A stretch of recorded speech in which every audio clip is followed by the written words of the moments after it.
Beneath the misty peaks of northern Laos, in villages few outsiders ever see, lives a people history barely remembers, the Mien. On the surface, they are highland farmers, tending rice, corn and livestock far from the world's notice.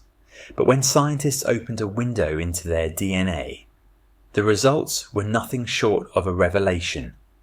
Inside their blood, researchers discovered haplogroup O2A2A1A2I1A2, also known as O-N5. This is not just a genetic code, it is a living relic of Neolithic southern China, a direct threat stretching back 4,000 years, to the Daxi, Kujiling and Shijiahe cultures that flourished along the Yangtze River basin between 3000 and 2000 BCE. These were some of the earliest rice farming societies in East Asia, builders of the first settlements that would give rise to China's southern civilizations.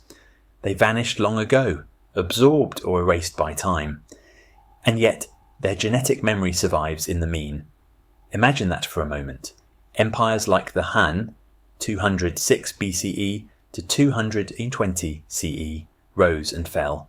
Dynasties like the Tang, 618 to 907 CE, and Ming, 1368 to 1644 CE, waged war, expanded territories, and rewrote history. Entire cultures disappeared from the land that gave them birth. But through all of it, a small mobile highland people carried this ancient signature in their blood, untouched, unbroken. Modern genomic scans, PCA analyses and mitochondrial studies confirm it.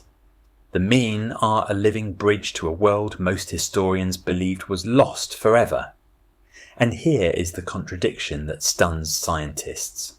How could a tribe so small, so isolated, preserve the genetic blueprint of an entire vanished civilization when countless larger societies around them were swept away? The lowlands changed, populations merged, but the Mien bloodline survived, like a secret, protected by mountains and memory. Science can trace the markers, but it cannot tell the full story of survival. For that, we must step beyond laboratories and into the heart of Mien memory, into their legends of origin. Because the Mien have always known they came from a hidden kingdom. They speak of a faithful dog, a royal princess, and a secret valley of 1,000 families. And it is there, in that forgotten legend, that the first key to their 4,000-year journey waits to be unlocked. That legend begins with a dog, not just any dog, but Pan Hu, the faithful guardian of the ancient Emperor Gao Xin, around 2697 BCE. The story whispers that Pan Hu saved the emperor's life during a violent rebellion, tearing down the enemy general with his own teeth. In gratitude, Gao Xin granted an unthinkable reward. He allowed his daughter to marry the dog. From that sacred union, the Mien say, their ancestors were born. At first, it sounds like pure myth, but step deeper, and the echoes of history grow louder. The Mien speak of an ancestral homeland, a sanctuary known as Qinjiadong, the 1,000 family grottos. A hidden valley, walled by sheer cliffs, accessible only through a single secret cave. In this place, 1,000 Mien families are said to have lived in safety, untouched by the chaos of the outside world. Modern archaeology in Hunan province, the heart of the Dongting Lake region, has uncovered cave settlements and secluded valleys that seem to mirror these stories. Sites near the Five Streams region align with the Mien memory of deep refuges, where light barely touched the forest floor, and the mountains themselves became guardians. For a people who would endure centuries of pursuit and exile, the idea of such a haven was not just legend, it was survival, etched into cultural DNA. Even the Mien spiritual code reflects this mythic origin. Pan Hu is more than a hero. He is a divine ancestor. To this day, dog meat is forbidden in traditional Mien society, a living echo of that sacred bloodline. Every ritual, every festival, every ancestral prayer carries a fragment of this story, a vow that they are the children of a loyal protector and a hidden kingdom. Yet, for all its beauty, this sanctuary could not last. By the time the Han dynasty expanded south, 206 BCE, 220 CE, waves of imperial soldiers and settlers pressed into these highlands. The mountains that had once guarded the Mien became their trap, and Chenjiadong, whether real or myth, began to fade into memory, because a storm of empires was coming, and paradise would not last. The first clouds of that storm appeared in the age of the Han dynasty, around 200 BCE. Imperial armies pushed southward, claiming valleys and rivers once ruled by local tribes.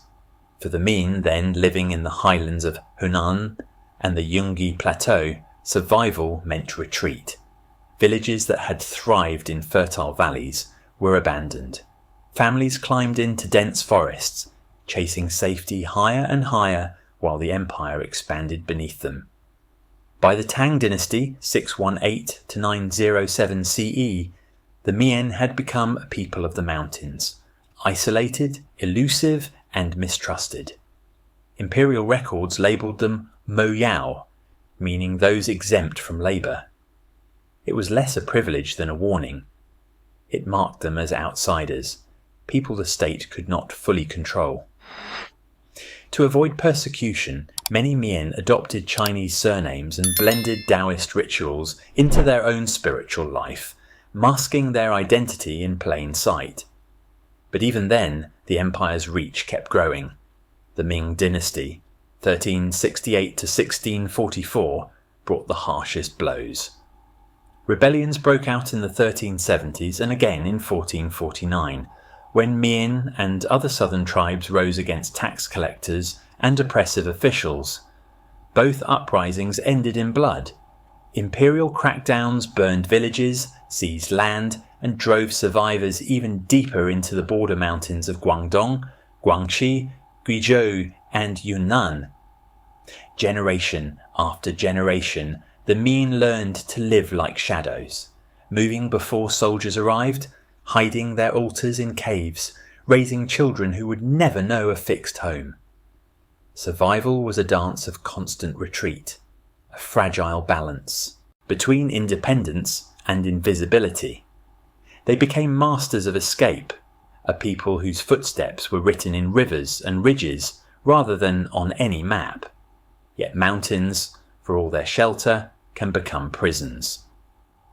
By the late 17th century, the Mien's world had shrunk to isolated peaks, surrounded by hostile lowlands.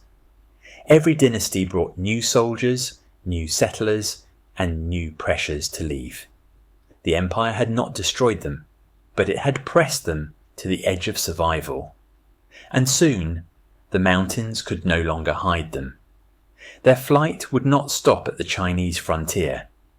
The next journey would drive them across borders, into new lands, and into the shadows of Southeast Asia, until exile became their only home. But the mountains could only hide them for so long. Soon they would be driven out of China entirely. The Great Escape began quietly. A river crossed here, a mountain trail there. By the mid-17th century, the Mien were no longer just highland survivors. They were a people in flight. The relentless pressure of Ming-Qing persecution pushed them beyond the borders of the land that had cradled their ancestors for millennia. Heavy taxes, forced labour, and punitive campaigns after the Mien uprisings of the 1370s and 1449 left generations haunted by a single truth: survival lay in disappearance. First, they slipped into the borderlands of northern Vietnam, moving under cover of dense monsoon forests. Villages were never permanent, fires were small, smoke hidden by the canopy. If imperial soldiers or local militias approached, the Mien would vanish, leaving only overgrown paths and silent altars behind. Famine struck in waves during the 17th and 18th centuries, tightening the empire's grip, and each famine drove more families south. By the 18th to 19th centuries, their migration expanded like ripples on water. Groups crossed into Laos and northern Thailand, climbing to ridges above 1,000 meters where few outsiders dared to live. Here they practiced slash-and-burn agriculture, clearing hidden plots for rice and maize, rotating fields every few years to evade both soil exhaustion and human detection. These were not just farms, they were survival strategies shaped by centuries of running. Modern genetic research confirms this story of flight and survival. Through identity by descent IBD analysis, scientists have traced a clear link between Guizhou Mien populations in China and modern Mien in Laos, dating the major migration to roughly 200 to 300 years ago. Their DNA is a living map showing how bloodlines travelled even when history left no written record. Yet exile was not the same as safety. The Mien carried their Panhu rituals, their ancestral altars, and their oral histories into the forests, but they lived with constant tension. They believed the highlands had given them freedom, but in truth, the jungles of Southeast Asia were already home to other peoples, other stories, and other bloodlines that would soon intertwine with their own, because the forest has a memory. And the DNA of the Mien carries a whisper, a secret that reveals they were never truly alone in these mountains. But DNA whispers a deeper story. The Mien were never truly alone in these forests. That whisper becomes a voice when science listens. Under the lens of modern genomics, the Mien bloodline unfolds like an ancient map, revealing neighbours, migrations, and forgotten encounters. Each strand of DNA is a breadcrumb, left behind by ancestors who walked these mountains long before any empire could reach them. The first surprise comes from admixture analysis, those glowing graphs of PCA and ADMIXTURE that scientists use to trace hidden lineages. They show the Mien are not a single isolated bloodline, but a mosaic of survival.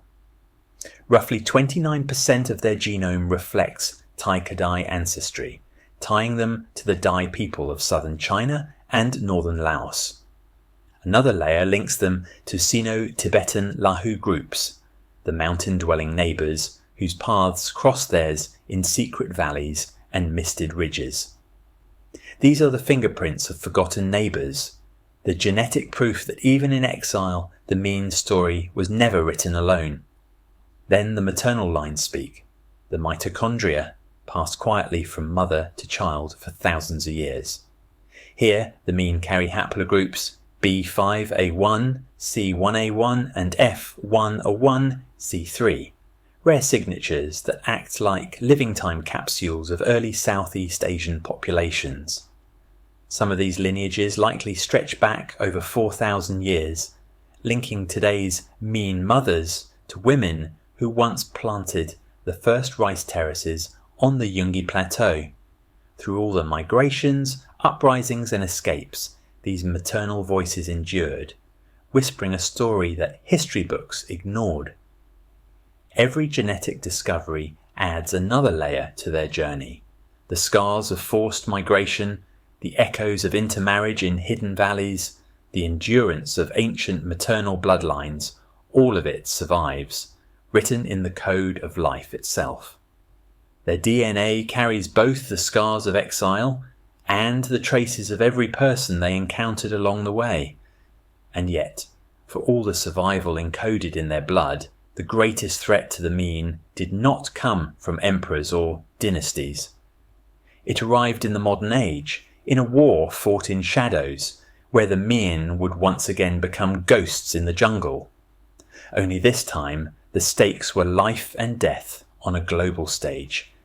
Yet the greatest threat to their survival came not from empires, but from modern war. The Mien had spent centuries surviving in shadows, hiding from dynasties and disappearing into the mountains. But in the 1960s, their secret world collided with the modern age, and this time the danger came not from emperors, but from the silent front lines of the Cold War. The Laotian Civil War, 1962 to 1975, was more than a battle for control of Laos. It was a covert conflict between the United States and the communist Pathet Lao, backed by North Vietnam. For the CIA, the rugged highlands of Laos were the perfect theatre for a secret war that the world would barely hear about. And in these mountains lived the Mien, a people whose intimate knowledge of jungle paths, river crossings and hidden ridges made them the perfect allies. Recruited by the CIA, Mien men became scouts, trackers and fighters in one of the most clandestine military campaigns of the 20th century. They led American operatives through the labyrinth of the Annamite Mountains, guided airstrikes, and relayed intelligence from villages unreachable by conventional armies. Centuries of survival in remote enclaves had trained them for this, moving silently through terrain where outsiders would be lost in hours. But their alliance came at a terrible cost. The Ho Chi Minh Trail, cutting through Laos, turned their homeland into a battlefield.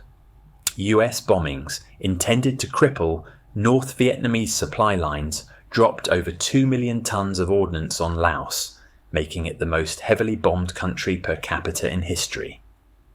Entire Mien villages were caught in the crossfire, homes burned, fields were poisoned with shrapnel. The very mountains that had sheltered them for generations became death traps. When the US withdrew in 1975 and the Pathet Lao seized power, the consequences were brutal. The new regime saw the Mien as traitors, mass executions swept through the highlands, men were shot or sent to labour camps, families fled as soldiers torched villages, leaving only smoking bamboo skeletons behind. And so, under cover of darkness, the Mien began their final flight, carrying their children, their rituals and fragments of a shattered homeland. They approached the only path to survival, the wide black waters of the Mekong River. To cross it meant hope. To fall behind meant death. To survive, the Mien had to risk everything, crossing a river that became both hope and grave. The river waited in silence. The Mekong, wide, black and unforgiving, stretched like a wall between life and death. For the Mien of Laos in 1975, survival meant crossing it. Behind them, the Pathet Lao hunted those branded as traitors. Ahead lay Thailand and the unknown. Under moonless skies, families moved in whispers. Children were pressed to their mothers' chests to stifle a cry.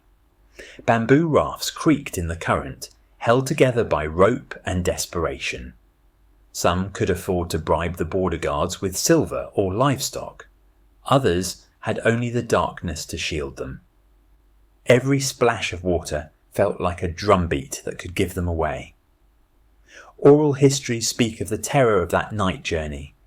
Ancestral altars, heirloom tools, and sacred scrolls were left behind, buried in huts that would soon burn. Many families carried nothing but their children and the memory of their ancestors, identity distilled into blood and breath. The Mekong became a living trial. Some rafts capsized, some families were swept downstream, lost to the river forever. Survivors speak of the haunting sight of lanterns drifting away, carrying prayers into the night as they fled their homeland. By the end of the 1970s, more than 70% of the U-Mien population of Laos had fled or been displaced. Thailand became a reluctant refuge, where makeshift camps rose along muddy roads. Life in these camps was another test of endurance. Disease, hunger and uncertainty became constant companions. Days blurred into weeks, weeks into months, as the Mien waited for a new fate to be decided by forces far beyond their control. Yet in these liminal spaces, culture survived. Stories were told by firelight, songs were whispered over sleeping children. Even in exile, the Mien carried the pulse of a people who had survived 4,000 years of migration and memory. But the highlands were gone, and the Mekong had marked the end of one world. What came next would be unlike anything they had ever known.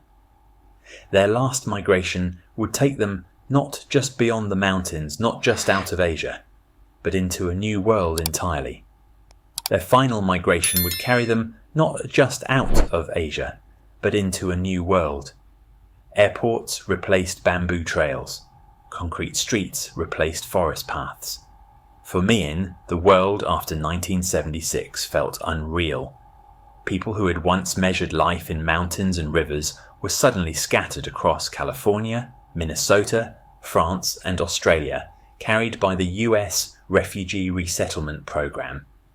Imagine the shock. Families who had farmed misted ridges for generations stepped into cities alive with neon lights and roaring highways. The mountains that had protected them for 4,000 years were gone.